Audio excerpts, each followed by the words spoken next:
the Toronto Star. I'm Evy Kwong, and this matters.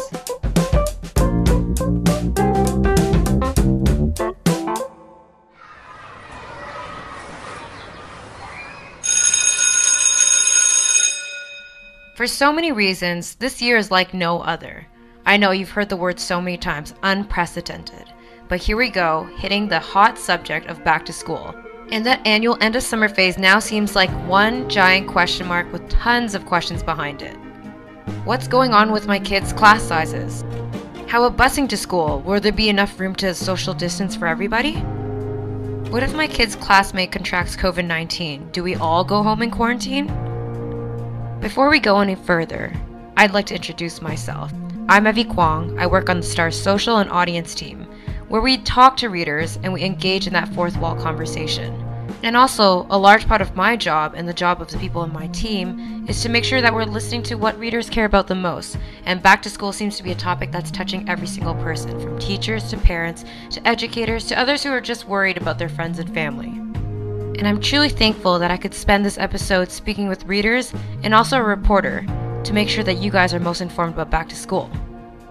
How the process of back to school works will affect all the other aspects in our daily lives, in our cities, in our province, and even our country. So we wanted to have an episode where you do the interview. It's powered by our readers. We wanted your questions, what you wanted to know about back to school in Ontario. And today we'll pose those questions directly to Kristin Rushowy, our Star Queen's Park reporter, who's also been our education reporter for over a decade. If there's one person who's keeping up with the ins and outs of each school board, the different policies, mask wearing, and anything else you want to know up to date about back to school, it's Chris. Welcome back to the pod, Kristin. Thank you so much for coming back. You're probably the most wanted person right now because the back to school file is super, for a lot of parents, confusing, and teachers too. So just having you here means a lot. So thank you for coming back. Oh, well, thanks for having me. I have to say, it's the one thing I get asked about when I'm out for walks, when I go to dinner, anything like that. People, all they want to know about is schools and school reopening. I bet for you, it's been a lot to memorize just because, everything is a little bit different, and we'll get into that more. This podcast is actually powered by our readers, which is awesome because they had a lot of questions for you. Last time we did a Q&A, we had a lot of spillover questions as well. And as you know, things are always updating and changing. So before I get straight into the questions, I just want to ask you, because I know you also had your own mom moment recently this week. So if you want to talk more about that. Okay, you're going to make me cry at the start of this? Okay. So I have 3 kids and I have twins who are going into grade 11, but my eldest daughter just left for university, actually. So yesterday we moved her to Queens. She's going to be living in residence and studying online. She has no in-person classes. She's taking kinesiology. Wanted to leave the house and it was very emotional, I have to say. The drive back was quite teary with my other daughter. I think they were saying that the residences are about half full there. Some students are getting in-person classes, I think, in health sciences and where they need hands-on learning, but otherwise everybody else is learning online. Everybody was wearing masks, like they were sanitizing the trolleys to bring in items. So it seemed to be pretty under control. Although I do understand the Queen's students like to party down at the pier, which I don't think public health is very happy about. So that may be one area to look at. For sure. And I think it's just been, post-secondary, and you have, 2 kids also going to grade 11. You have your own mom moment. We're all human, and it's just a confusing time. But yeah, thanks for sharing that with us. And congratulations as well, even though they'll be away from home for a bit. Okay. I got through that without crying, so we're good to go now. Okay, cool. So besides being a super mom, Chris has obviously covered this beat since the start of the pandemic. We've been thinking about it for a long time. Kids had to go home suddenly back in, February or March. It seems like several years ago now. So our first question actually comes from Kathleen. She's wondering what happens if a student tests positive for COVID-19. The class sizes, they're supposed to be set in cohorts, but does that mean the whole class has to go home to self-isolate for 14 days? So it depends. So what they're looking at right now is a model where they have to determine where the COVID-19 transmission came from. So not everybody will necessarily be quarantined. If they're in a cohort or sitting near people, they may have to be quarantined. I think if there's a couple of cases in the class and it can be proven or, it's suspected that they transmitted one to another, that's another case where you might see a quarantine. The province has said that it does not want to shut down schools. That's really something it wants to try and avoid. So I think it would have to be a pretty serious outbreak for that to happen. And also there'd have to be some link between the kids in the class. So that's the best answer I can give you right now. I think as things go along, we'll see how it goes. I mean, certainly when schools have reopened in other jurisdictions, there have been outbreaks, kids have been sent home. So I guess we'll have to see what happens in Ontario when schools restart next week and the week after. Yeah, and I think a Twitter user, and actually several of our readers were asking about class sizes. That was just a big question that we had. One Twitter user in particular is wondering why the TDSB elementary schools are collapsing classes at the hard cap of 27 instead of having smaller and safer classes at the intermediate level. And she's also wondering what happens when things maybe, and if it does happen, go back to normal. If people stop taking virtual classes, will it just bounce back to a class of 34 and specifically the TDSB? So if you're in high school and you choose to go to school in person, you can go to remote learning, to virtual learning at the end of the quadmester. So roughly 2 months, 45 days. You can also go from virtual learning into the classroom, but those are the only times you can make the switch. The thing with that is some parents had asked me about that. What if their child goes to school and feels uncomfortable and, mid quadmester and wants to go back and learn remotely? Students actually can't do that. I don't know that a lot of parents know that, but they can't without risking their credits. So you kind of have to decide at those 4 points in the year whether you're going to go to school or learn from home.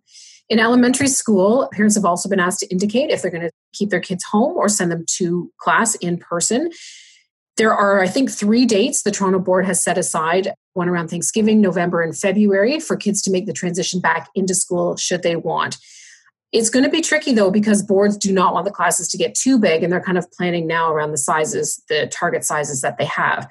But those are the dates. People do have to register in advance. It's not like you can just decide after Thanksgiving, I want to send my kid back. You do have to be in touch with the board and the school before you can do that. And I will just say also, with regards to class size, that is actually the one thing I do hear about the most from everybody. If you look at the TDSB and other large urban boards in high school, the classes are supposed to be about 15 students. I'm hearing from teachers saying, well, that's just a target. It's not actually going to happen. Some are looking at about 20 students, and the kids are going to attend every other morning. In elementary schools, if you look at the class size, certainly the online, the virtual learning, those classes are larger. They're going to roughly be about 30, depending on the grade. And the Toronto Board, the Public Board, and the Catholic Board are also targeting money and funds to get more teachers into areas in the city that are hard hit by COVID. So in those areas, and actually like junior kindergarten and senior kindergarten, you'll see classes about 13. But, in non-impact schools, which is what they're calling them, the classes will be about 22. So you're going to see class size difference that way as well. The main concern is around grades 4 to 8, because those classes tend to be bigger anyway. So the online learning for those classes are going to be about 35 students. And even in the areas where they're targeting, the classes will still be about 18 students. And I think they said about 24 for non-impact schools. So you will see larger classes. I visited an elementary school last week, and the principal was saying for kindergarten and for grades 4 to 8, now she has a non-impact school, the classes are going to be about 27 kids. So that's where you're seeing the concern, is when the classes get into the high 20s. I think we've done some polling, campaign research has done some polling for the STAR, and they find that, parents are fairly comfortable with about 15 to 20 students. But after that, there starts to be a lot of worry about the class size. I can only imagine the students are also, they have to get used to something completely different. And which days are you going to school if you're going to do that kind of staggered thing? And also the class sizes as well. And I think that's a big question that our star reader, Paula, has. She has a kid who is in high school, and basically she's just wondering, will they be regularly testing asymptomatic students, or will they be even testing students regularly? If so, does she have the permission to refuse it, or even refuse the fact if her child did test positive, refuse them from being quarantined at home? So the thing with the testing is the province did announce that when it talked about having 500 public health nurses, hiring 500 public health nurses and redeploying them into schools. Part of their job, not only with managing COVID, was also to do some asymptomatic testing. It's going to be random. It's not going to be forced. It's not mandatory. So people will have the option of that. Now, if there is a positive COVID test, yes, your child does have to stay home. There are no mandatory tests, though, so parents can keep that in mind as well. They absolutely have the right to refuse that kind of thing. Do you anticipate if there is a positive test or, these asymptomatic random tests, like, will there be more paperwork or how will that even work out? Just like they'll go into schools and choose students at random? We haven't heard a lot about this asymptomatic testing. It's interesting because it was something that the government mentioned and hasn't said much since. And I think it's just because with all the flurry that's going on before school, hiring the nurses, bringing them in, trying to figure out exactly what their jobs are, and many high schools are still even just timetabling students, right? I mean, in Toronto, the high schools have gone through a couple of different changes with regards to timetables. Teachers are still waiting for assignments. So I think everything's still up in the air. But they did say they want to do asymptomatic testing. How widespread it will be, I don't know. It may depend on the workload that the nurses have as well once they're in the schools. We'll be right back.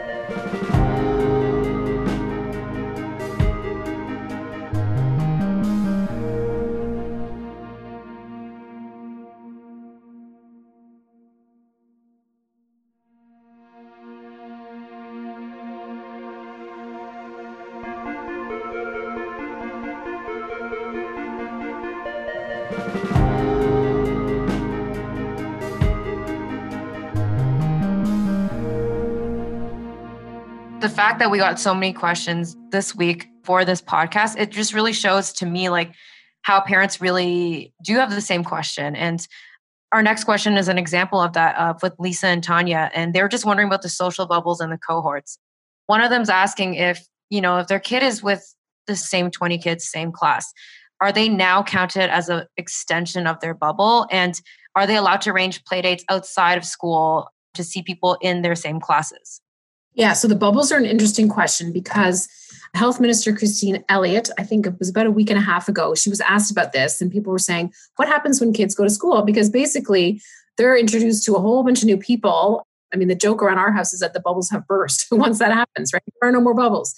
They were going to be revising the bubble rules so that people could have contact with more than one group of 10 people. And they were going to do it in some kind of planned way. So we're still waiting to hear that. I don't know how that's going to work. I mean, once you're in a school and in a class with 20 other kids, that's a couple of other bubbles, right? And you may have your outside friends. So it will be difficult for families, I think, to keep track of all these bubbles. Once that happens, I know I have friends who've said once their kids go back to school, their kids won't be seeing their grandparents anymore because they just don't want to risk it, given the number of contacts they're going to have. Outside the school, I'm sure kids would want to see each other too, because for me, as someone, I'd be like, oh, I just saw them at school. Maybe that's fine. It's just, I hope that parents get that clarity. And more immediately, there's also questions outside the classroom, just in the school as well. So for Jillian, she has a kid who goes to a elementary school that has 350 kids, but they only have one girls and one boys bathroom. Like, how is that going to work if there's different classes and perhaps, several kids need to go to the bathroom at the same time? Are there going to be scheduled trips or how does that really work? So when it comes to washroom use, of course, that's going to be a big concern, right? With the spread of COVID and aerosols and things like that. So what the schools are doing, certainly they have more enhanced cleaning routines. So they're going to have caretakers going around cleaning sort of high traffic areas. Washrooms will be one of them. The school I was at that I visited, the elementary, there's sort of one way to go to the washroom, like route to the washroom. And in terms of numbers, they were talking about having sort of schedules for kids to go in, maybe by class. But, if a child needs to use the washroom, they need to use the washroom. I'm not sure how that's going to work in reality. The idea is, though, to keep the kids with the cohorts and not have crowds of them in such a small enclosed space. Yeah, that's going to be hard. You never really know when they have to go to the bathroom, especially elementary kids. So 350 kids, I think that's a reason why, Jillian is super nervous for her child going back to school. Another question that we got from readers is kind of similar because they say, they're going to send their kids back, but they're going to be taking the school buses to school. So they just want to know if it's going to be the same class that goes on one bus or will buses rotate? Because it wouldn't make sense, I guess, for a bus to go one route back and forth with just one class. I don't even know how many bus drivers you would need for that. But that's the question that BR has before they send their kid to school. Yeah. So the busing issue is a big mess. And it's the one the boards were worried about from the start because how do you socially distance kids on buses, right? So what some boards have done is they've talked about having siblings sit together in seats, filling every other seat, and then having, double the routes and that kind of thing. Busing is hard because there's such a shortage of bus drivers as is. What do? Do you sanitize in between routes? A lot of boards like public and Catholic, they share transportation, right? And they have busing schedules that complement different schools' start times. So that is a huge issue. I guess for high schools and the bigger boards, the kids aren't going every day, so that helps. The other issue that's come up in terms of busing is just kids using public transit, right? Because a lot of teenagers will be using public transit to get to school, and that introduces even more contacts for them when they're returning to school. So yeah, transportation is one of those sort of slow burner issues that's been going along that doesn't get a lot of attention. It's not the sexiest issue, but it is one of big concern for parents. Yeah, and ideally, if kids are going to go back to school, not everyone is able to have a ride to school or have their own transit. So for you right now, do you expect there to be more school bus updates hopefully coming soon? Yes, I mean, that's the one thing. A lot of schools, school boards have asked for delayed starts to the school year, and they're staggering the start to the school year. This gives them time to work out things like busing schedules and protocols, even timetabling for teachers. These are all things that they're doing and have been doing in the last couple of weeks and will continue to do to sort out before school starts, either next week when a lot of boards are phasing in classes or the week of the 14th.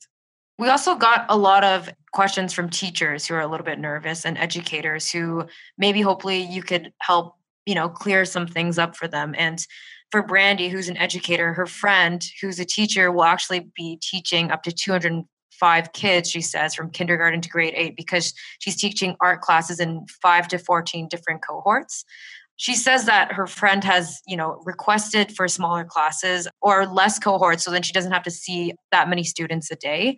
But the last that she's heard from a while back is that request was rejected. So what happens then? So there are certain teachers who will have a lot of contact with kids, right? If they're teaching certain types of French, if it's art or music and that kind of thing. I know they're looking at ways to mitigate that. There's also the issue with supply teachers coming in, right? There was some talk of limiting supply teachers to certain schools so that they're not exposed to a number of kids. But again, these are also concerns that teachers have, along with class sizes and the number of contacts that they're going to come into contact with during the day. The idea has been, though, to move the teachers around and not the kids. So the kids stay in the same classroom. And this would be in the upper elementary years. In the lower elementary years, I think the classroom teacher generally will be teaching most of the subjects to the children. And another teacher, and I think you mentioned this earlier, is that the timetables, they usually take a long time to make, even out of the pandemic. This York Region teacher, they go by Kay. They are just wondering, usually because these timetables take a long time to make, fitting kids in different classes, how can they prepare to go back on September 10th without even knowing their assignments as of now? Oh, a whole bunch of them don't know their assignments now. I've heard from a lot of teachers wondering, they don't know what their class size is going to be. They don't know what they're teaching. They don't know what grade they're teaching. Everything has been up in the air. I mean, the thing is, a lot of these plans have been worked along in the summer. Boards have had to go back and redo them. The Toronto Public Board was in the limelight because it had to go back and redo its high school timetabling. You've got classes to account for. You've got teachers who now have to teach virtually because so many parents, like roughly about a quarter in the Toronto Board anyway, have opted to keep their kids at home. So teachers who were assigned to a school are now assigned to virtual learning. So yes, it is all last minute. And that's actually what they're working on now. I have heard from some parents whose children have a schedule for the fall. My teenagers don't as of yet. They're going into grade 11. They don't. So I think it's going to vary school by school. But certainly that is something that is being done right up until the last minute this year. I mean, normally scheduling is done in the spring. And that just leaves me to wonder if a teacher who is teaching in the physical school gets sick, and let's just say there's a shortage of supply teachers, are there backup plans for that? So I checked with the Toronto Public Board on this a while ago because I was wondering about hiring of teachers for smaller classes or, for the targeted neighborhoods and for things like that. They have a pretty healthy supply teacher roster. I mean, teachers for many years have actually, when they graduate from school, they have a hard time finding a job. It takes many years. It could take 7 to 8 years to find a job. So the supply rosters are pretty good. They don't anticipate that they will be short of teachers. That's what I've been told by boards. And when it comes to assessing student work, because in my year, we would obviously be doing tests on paper, giving it back to the teacher, if there's a lot of contact, or even just sharing papers and just passing them around. And that's not going to happen anymore. But for Matthew, a TDSB teacher, he says most of the computers in his classrooms are actually at the homes with their families and they're still there. So they haven't been brought back to school. he's just wondering basically, how is he able to, hand out perhaps tests or assignments or hand out, paper and instruction and receive it back and do it all safely? Is like, are we going to do things by paper? Is everything going to be on somehow like a tablet? Like he's just wondering how he can keep safe. And he also doesn't know if the computers are all at home with the parents, what's going to happen with that. Yeah, so when school shut down last March, right after the March break because of the pandemic, the boards, in particular Toronto Public, Catholic, and Peel, they distributed tens of thousands of devices to kids, some with built-in Wi-Fi, some not. It's just kids who didn't have access to that at home, or maybe there's multiple kids in a home and the only one computer. So yes, a lot of devices went out to families. So what we're looking at now with the boards is they are trying to get proper technology for teachers in place. The school I visited last week, they were talking about also getting webcams. So this was Wexford Collegiate, which is in Scarborough. They were talking about getting webcams in teachers' classrooms because with the high school model, students are in class in the morning and then in the afternoon it's live online learning. And the question was, well, will teachers be doing this from home? Will they be doing it from school? So the answer seems to be that they would like teachers to be doing it from their classroom at school. So they're looking to outfit those classrooms with webcams for the teachers. So again, they're working on it. It is last minute, just like everything else. Will it be resolved by September the 14th or 15th? I don't know, but that is what they're working on now.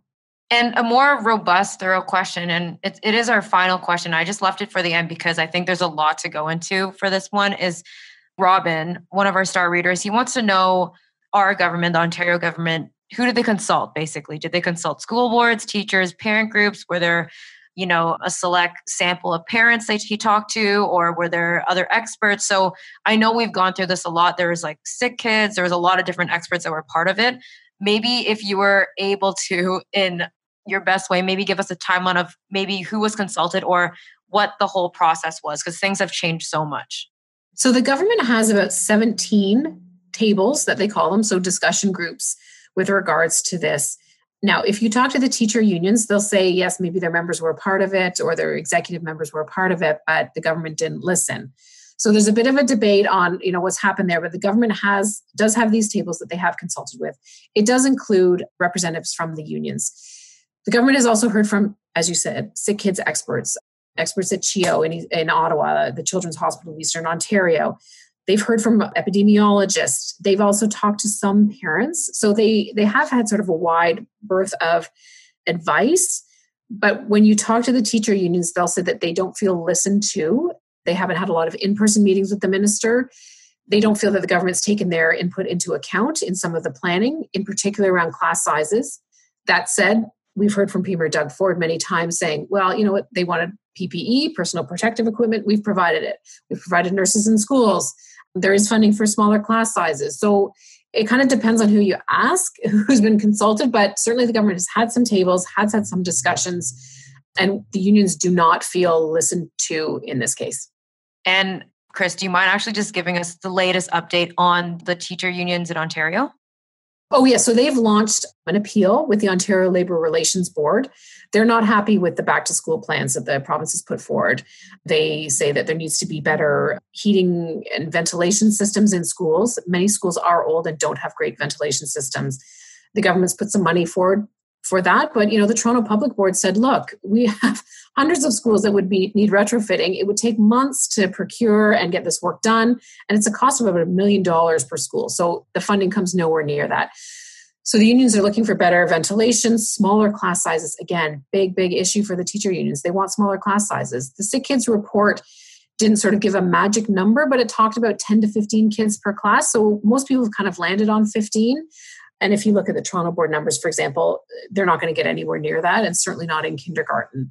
So those are the kinds of things that the teachers are concerned about. And they say, hey, look, the government's sort of made accommodations for other employee groups, and they need to listen to our members as well, who have serious concerns about returning to school. Well, thank you so much, Chris, for, breaking this all down for us. And I know this is just the tip of the iceberg. We're going to get more news, as you're saying. And, the fact that you've literally probably memorized the policies at every board, or, you know them, is pretty amazing. How do you do it? What's the secret? I know. I take a lot of notes. It was just like being back in school. Wow, that's amazing. Anyways, thank you so much for, giving us and our readers some insight on what they can expect for the school year. And yeah, thank you for being on. Thank you so much. That was Queen's Park reporter Chris Rushowy, who will continue updating us on the back to school plans. And that's our episode for today. Thank you so much for contributing and listening. I'm Evy Kwong, and today's episode was produced by me, Chris Rushowy, and Josh Pardo. This Matters is hosted and produced by Adrian Chung, Saba Itzazaz, and Raju Mutar. The pod is produced and mixed by Sean Pattenton and JP Fozo. Additional editing and mixing by Matt Hearn, Josh Pardo, and Nikki Tai. Our show theme music is by So Called, and our episode theme music is by Mike DeAngelis. Please send us your comments, questions, and ideas to thismatters@thestar.ca. Please also consider supporting the journalism of the Toronto Star newsroom at thestar/subscribing matters, and don't forget to subscribe to This Matters wherever you listen to your favorite podcasts. Let's talk soon.